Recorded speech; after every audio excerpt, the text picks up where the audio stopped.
In business tonight, the Barbados Chamber of Commerce and Industry wants to have a full meeting of the social partnership with government as soon as possible.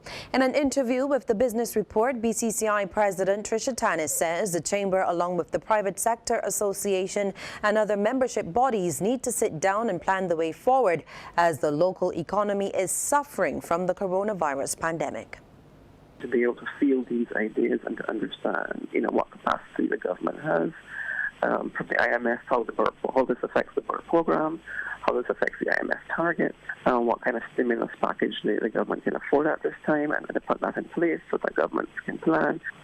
How do we have a safety net for the vulnerable sectors, not just the vulnerable in society, but the vulnerable business sectors as well. Because we could have a death blow being dealt to the entrepreneurship class. These are all the sorts of discussions that we are anxiously looking forward to sitting down with the government and having. Ms. Tannis says entrepreneurs and the small business community have been hit extremely hard. She says layoffs have already started in some businesses and there is a possibility some may not reopen depending on the length and severity of the decline.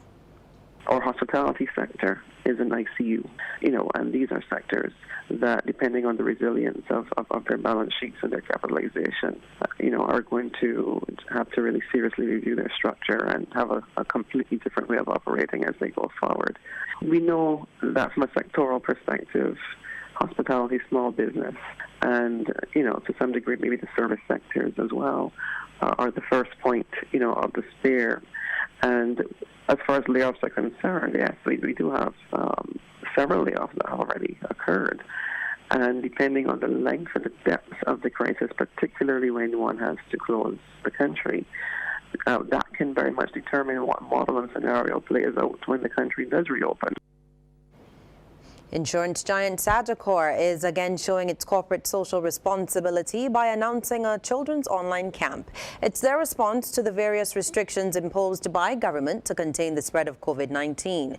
The online camp includes a series of interactive and engaging sessions targeting children mainly between the ages of 4 and 10. Manager for Communications and Brand Experience at Sagicor, Keisha Humphrey, indicated that the aim of the online camp is to facilitate mental and physical stimulation in addition to providing some assistance to parents and guardians. Restrictions and confinement for an unknown length of time will be a challenge for all of us, but even more so for children who will undoubtedly become restless. By introducing this camp, we're hoping to excite them and reduce their level of boredom. We are confident that they will enjoy the content that we have worked to compile. And the camp is accessible via Sagicor's Facebook pages and YouTube channel. And it's time now to take a look at how those stocks traded on selected exchanges throughout the region. In Jamaica, QWI Investments Limited was the volume leader with 25,454,672 units. In Trinidad and Tobago, National Flour Mills Limited was the volume leader with 151,500 shares changing hands, all for a value of $165,401.50. And here in Barbados, there was no activity today on the regular market.